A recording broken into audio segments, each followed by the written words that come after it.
Bueno, les voy a socializar en tres momentos. El primero tiene que ver como con toda la concepción de la idea de la sistematización, luego la metodología, un poco dando respuesta a los ajustes solicitados por los asesores y por último los resultados de la sistematización de la participación política de las cooperativas de ahorro y crédito, CoGranada y CREAVAN en los espacios municipales del municipio de Granada. Voy a comenzar por la memoria metodológica. Este es el esquema metodológico que utilicé para el ejercicio. En primer lugar, unos antecedentes.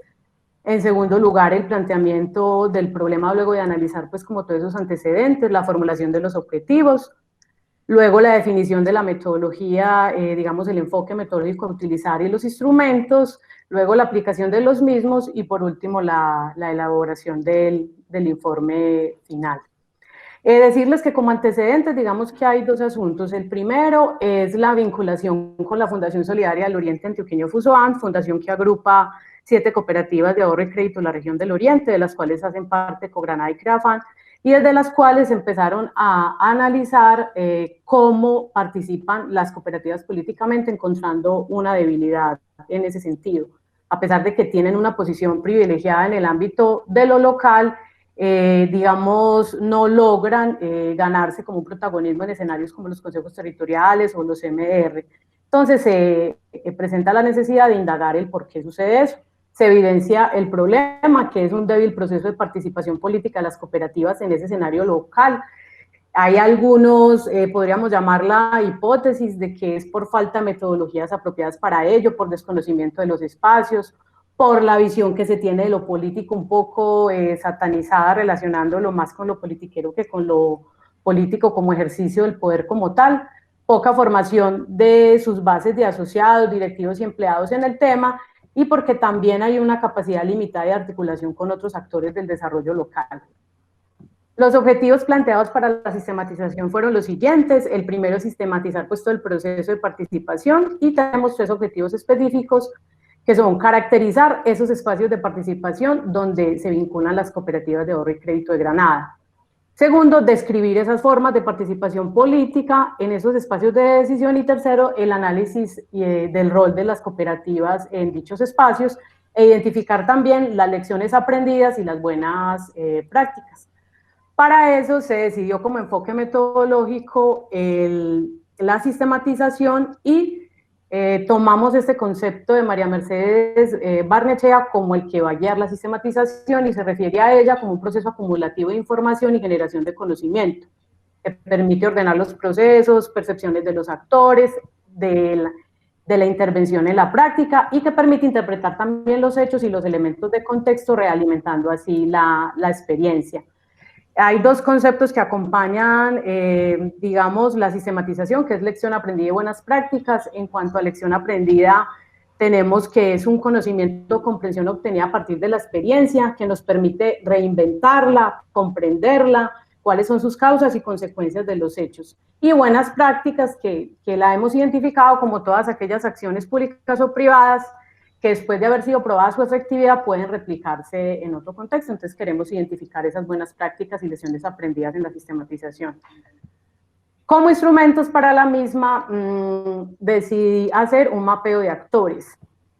El mapeo de actores para nosotros es muy importante porque permite la identificación y clasificación y análisis de las relaciones de poder y niveles de influencia por parte de los diferentes actores institucionales, sociales y comunitarios. Entonces lo que queremos identificar cómo se mueven los actores en esos escenarios de decisión del municipio de Granada, caracterizando primero las cooperativas y luego analizando esos espacios donde convergen ellas para deliberar, concertar, asesorar, en fin, como los asuntos de interés de la sistematización. Lo primero que logramos hacer fue identificar como esas categorías de análisis, primero la participación política, con unas subcategorías que son los espacios de decisión política y la representatividad. La pregunta que guiará la construcción de los instrumentos es cuáles son esos espacios de decisión política en el municipio de Granada, cuáles son esas organizaciones que hacen parte y qué tipo de relacionamiento hacen las cooperativas con ellas. Y en cuanto a la representatividad, preguntarnos por qué representación política tiene el sector cooperativo y cómo participan políticamente las cooperativas. La otra categoría gruesa es instrumentos de planeación y gestión pública, preguntarnos por los planes de desarrollo, cuáles se han direccionado desde esos escenarios que tengan que ver con el cooperativismo y las políticas públicas, qué políticas públicas se han direccionado desde estos escenarios. Para poder empezar a darle forma a la sistematización, realicé también una línea de tiempo identificando los principales hitos en relación al cooperativismo y a la participación política del municipio de Granada, encontrando ahí elementos inclusive para el mapeo de actores, identificando organizaciones y momentos que darán luces a la hora pues, de analizar los resultados. También se hizo una caracterización del marco legal porque, digamos, una de las preguntas de por qué pensarse el sector cooperativo en términos políticos es porque el marco legal, digamos, en Colombia, hablando de la constitución política, promueve y propende por garantizar la participación política del sector, no solo en el mercado, sino también en los escenarios políticos. Pero los desarrollos legislativos han o fortalecido o promocionado el sector, pero también en algunos momentos los han limitado. Entonces, para nosotros era importante también hacer esa mirada del marco legal. Se caracterizó el municipio de Granada a nivel general para reconocer el territorio. Ahí se identificaron, por ejemplo, que entidades del municipio sin ánimo de lucro relacionadas con el sector de la economía social y solidaria existen 32, destacándose las asociaciones, las corporaciones y las cooperativas. Eso servirá de base para el análisis de actores. También caracterizamos las dos cooperativas, Cogranada, una cooperativa que tiene ya 57 años, con unos números en sus activos, pasivos y aportes sociales bastante interesantes, una de las cooperativas pues, más grandes de Antioquia, inclusive del país. Y la cooperativa Creafan, que tiene menos años, tiene 27 años, pero que efectivamente ha logrado posicionarse con unas buenas cifras. También era importante reconocerlas a ellas para poder identificar cómo efectivamente establecían las relaciones en los escenarios de decisión. Se aplicó el instrumento piloto en diferentes escenarios con la Junta Directiva de Fusoan y con representantes de las cooperativas. Con esa base de datos iniciales de 34 que vimos anteriormente, se mapearon 17, pero efectivamente priorizamos para entrevista 10, porque de acuerdo a los actores eran las 10, digamos, organizaciones y espacios de decisión que tenían en sus manos las actuaciones políticas en el municipio de Granada. Este es un ejemplo del instrumento que se utilizó para caracterizar los espacios de decisión y hay otro para caracterizar las organizaciones, digamos, de base que hacen parte de estos espacios. Como referentes conceptuales tenemos dos. El tema de economía solidaria, era necesario reconocer la economía solidaria en relación con la política y la participación política como tal, encontrando una bibliografía un poco limitada en el tema. Eso lo que nos dice es que es necesario seguir documentando y analizando las prácticas de la economía solidaria en relación a las teorías políticas. Es una tarea que tenemos y estrechar mucho más los lazos con la academia. En cuanto a esta, en economía solidaria, retomamos sobre todo los conceptos de Fernanda Wenderley, que plantea que la economía social y solidaria tiene como punto de partida la discusión sobre la crítica al desarraigo de la economía en relación con la sociedad, y en específico al principio democrático de participación y deliberación en las decisiones políticas sobre economía. ¿Eso qué significa? Que es necesario volver a tomar los espacios donde se toma la decisión de lo político, en especial el sector de la economía social y solidaria, en este caso las cooperativas. También plantea el profesor Juan Fernando Álvarez que la economía social y solidaria se funda en la coordinación entre solidaridad sistémica, que él la define como el rol activo del Estado como garante de los derechos sociales, y la solidaridad de proximidad. Es decir, el rol activo de la sociedad civil y la acción colectiva entre los sujetos iguales portadores de derechos.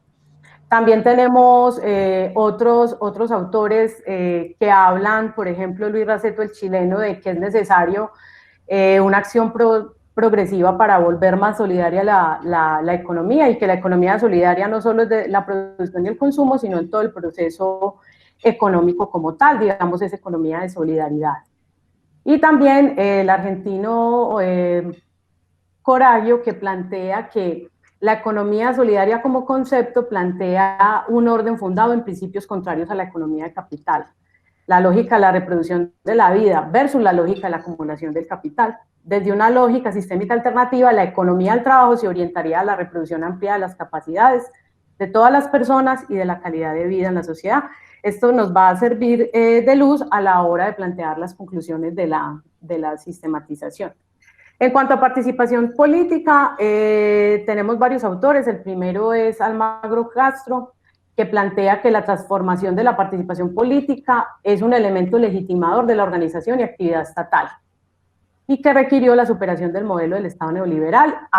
Él plantea también de la democracia participativa, representativa, que dice que como modelo democrático imperante eleva la participación política a una condición de principio de legitimación del Estado democrático, y reconoce que la participación y la democracia son conceptos simbióticos. Y hay otros dos autores que son Mateo y Merino. El primero dice que son tres elementos fundamentales de cualquier democracia: es que la participación política significa acción, que tiene la función de influir, y por último, que esa influencia es en lo político. Y Merino plantea que la verdadera participación es un acto de voluntad individual a favor de una acción colectiva. Y por último, Cordero plantea que la participación política es la relación entre el ciudadano y el poder político. En este caso, miraríamos la relación entre el ciudadano y el poder político en lo local, en el municipio de Granada. Como resultados tenemos los siguientes. En la primera, categoría, que es participación política, en cuanto a la caracterización de los espacios de decisión del municipio de Granada, planteamos que la participación formal es más como un escenario de encuentro, pero no de decisión. Pues eso fue lo que encontramos. Los espacios formales analizados fueron el Consejo Territorial, el Consejo Municipal de Desarrollo Rural y el Consejo Municipal. Los dos primeros, sobre todo, tienen un funcionamiento irregular y solo se queda en la fase de formulación de los planes, digamos que son como los instrumentos bases de su trabajo. De ahí en adelante su funcionamiento es muy, muy pobre. Tiene un rol más articulador que de decisión política, logra generar fuertes lazos de relacionamiento, y sobre todo la gente lo identifica que en esos espacios lo que más se hace es formación e identificación de proyectos. Y se plantea que ahí las cooperativas, no tienen un rol muy claro, son más como articuladores y ejecutores, se les reconoce poder, pero no como una participación política, fuerte. En cuanto al reconocimiento de la participación política en el municipio como tal en general, los participantes manifiestan que es limitada la campaña electoral y es definida por los entrevistados como clientelista. Y manifiestan que las cooperativas aún son débiles en la formación de ciudadanía y que les falta fortalecer espacios democráticos hacia afuera. Y aparece un rol muy fuerte del Consejo Municipal, tiene un rol central en todo este escenario de participación política del municipio. Y por ejemplo, ahí encontramos que 7 de los 9 concejales tienen espacio en los organismos directivos de las dos cooperativas, pero desde ahí no logran llevar, no representan los intereses cooperativos en el consejo de una manera directa o con una agenda, común. Otra de los asuntos que encontramos es que los espacios informales logran generar incidencia política. Este es el caso del Comité Interinstitucional, un comité que funciona en el municipio desde hace algún tiempo, tiene un funcionamiento incluso más estable que los demás consejos que están reglados por la ley, tiene un rol de facilitador, financiador, orientador y de participación política, le reconocen, y se da un intercambio y representación en ese escenario, y ahí sí le reconocen un papel protagónico a las cooperativas y un poder en las decisiones que se toman desde ese escenario.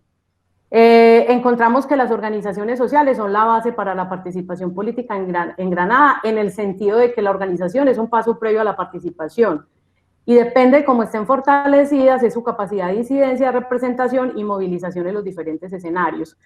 Si bien en ellas no se definen como todas las decisiones frente a lo político, todas las actuaciones sí son legitimadoras de actores, de campañas y de espacios de decisión como los que ya hemos visto. Como lecciones aprendidas, encontramos 3. La primera tiene que ver en que las cooperativas de ahorro y crédito como actores políticos, o sea, no se reconocen como tal, se les pregunta directamente, dicen no reconocerse como un actor político. En los escenarios tienen un rol, tienen fuerza, tienen más poder en unos que otros, pero en realidad no logran configurarse como un actor político. La segunda es que las cooperativas para la gente deberían ser representantes de una agenda social y económica alternativa, ya que pertenecen a un modelo que se dice ser alternativo al modelo hegemónico. Y como tal, deberían promover dichas agendas para profundizar el modelo en el territorio y efectivamente no es muy, digamos, no se visualiza mucho que efectivamente sean las líderes de esa agenda y que a pesar de que son dos cooperativas, pertenecen a la misma figura organizativa, son dos experiencias de participación política diferente, cada una llega a los escenarios de manera distinta, en los acuerdos que llegan en los escenarios los cumplen de manera conjunta, pero efectivamente conciben la participación de manera diferente. En cuanto a las buenas prácticas, encontramos que el cooperativismo efectivamente, a pesar de lo anterior, sí ha logrado incidir de cierta manera en los instrumentos de planeación y gestión pública del municipio, sobre todo desde el Consejo Municipal. Eso se evidenció en el plan de desarrollo que terminó en el periodo anterior, denominado Granada Unidad y en Paz, donde la economía social y solidaria fue el eje transversal, logrando implementar el apelativo con el que se conocía Granada, que es la cuna del cooperativismo colombiano. Y también porque se logró formular, aprobar la política pública de economía solidaria, ya tocará hacerle seguimiento a la implementación. Y segundo, que efectivamente los espacios de decisión, su efectividad no pasa porque sean formales o informales, es decir, porque tengan una reglamentación de ley, sino que efectivamente es por la efectividad que logren en su accionar y en la implementación de las decisiones que se toman al interior, el relacionamiento que pueden hacer con el gobierno local y la capacidad de integración con las organizaciones que hacen parte y efectivamente la comunicación hacia afuera y lo que pueden generar en la opinión pública como un espacio que efectivamente logra incidir en lo político. Este es el caso del Comité Interinstitucional del municipio. Y para terminar con las conclusiones, lo primero que nos arroja la sistematización es que es necesario repolitizar la economía y repolitizarla desde este sector de la economía social y solidaria, en especial en este caso del cooperativismo. Las cooperativas efectivamente deben verse haciendo parte de esos escenarios, deben verse como actores políticos y deben poner propuestas, agendas en dichos escenarios. Eso está muy de la mano de la segunda conclusión, que significa que se requiere representación política en los escenarios de decisión, con una agenda. Porque digamos que hasta ahora, y eso tiene que ver con la tercera conclusión, que es la influencia en tomadores de decisiones, es que hasta ahora lo que se ha hecho es que efectivamente lo que se hace es generar cercanía con actores políticos que están dentro de los partidos de cierta manera tradicionales, para que efectivamente conozcan la agenda, conozcan las propuestas y se apoyen esos escenarios de decisión. Pero no tenemos representantes propios, entonces necesitamos representantes propios y lograr más influencia en esos tomadores de decisiones que no necesariamente están, por ejemplo, en este caso, dentro de esos, los escenarios de decisión como el Consejo. Lo que encontramos también es que hay otros actores por fuera, desde el escenario regional, departamental e incluso nacional, senadores y otros actores que son los que terminan tomando las decisiones sobre lo político en el municipio. La cuarta conclusión es que se requiere recuperar el rol en el espacio democrático, es fortalecer la democracia a partir de la participación de las cooperativas y los liderazgos que tienen al interior. Se rigen por un modelo democrático a su interior, pero sí es necesario que se vinculen más con la democracia local. Trabajar el tema de lo que plantea el profesor Álvarez de la solidaridad sistémica y de proximidad, es decir, las cooperativas digamos, en una relación con los gobiernos locales para su fortalecimiento, porque en la medida de que el gobierno local esté fortalecido puede dar garantías para el cumplimiento, digamos, de los derechos y puede facilitar como las regulaciones hacia el sector. La sexta conclusión es que las cooperativas pueden convertirse en impulsadoras de esa reproducción ampliada de las capacidades de la sociedad a partir de todo el trabajo que tienen, que es muy amplio, va desde lo económico, lo social, lo político, incluso lo ambiental y lo cultural, entonces ahí pueden hacer un aporte importante. Y por último, la incorporación de esos nuevos actores políticos al juego democrático. Pero para que eso sea posible es necesario que las cooperativas se reconozcan como actores políticos y decidan actuar en política. Gracias.